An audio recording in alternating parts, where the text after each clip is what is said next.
নমস্কাৰ আপোনালোকক মাগপি শুভেচ্ছা জনাইছো আৰু আপোনালোকৰ যাতে মংগল হওক তাৰে ঈশ্বৰৰ ওচৰত কামনা কৰিলো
তেজপুৰৰ এখন আকৰ্ষণীয় পৰ্যটক স্থলীত দৰপপটীয়া শৈলদুৱাৰ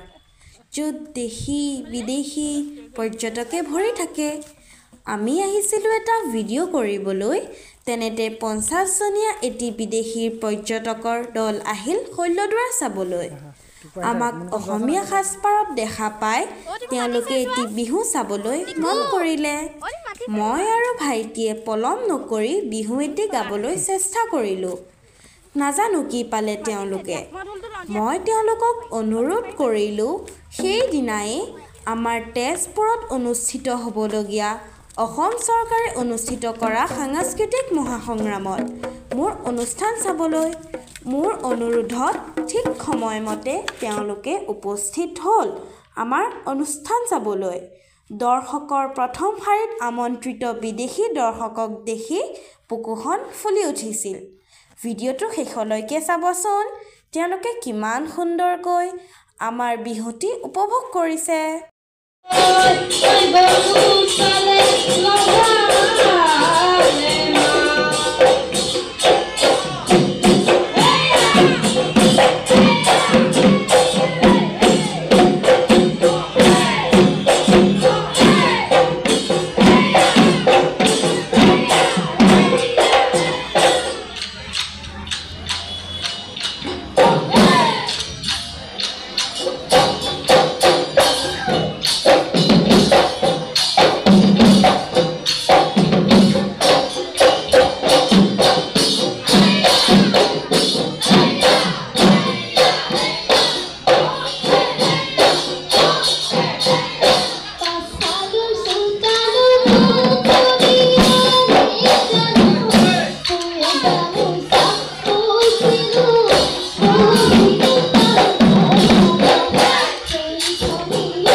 প্ৰতিযোগী দলটিলৈ ধন্যবাদ জনাইছো।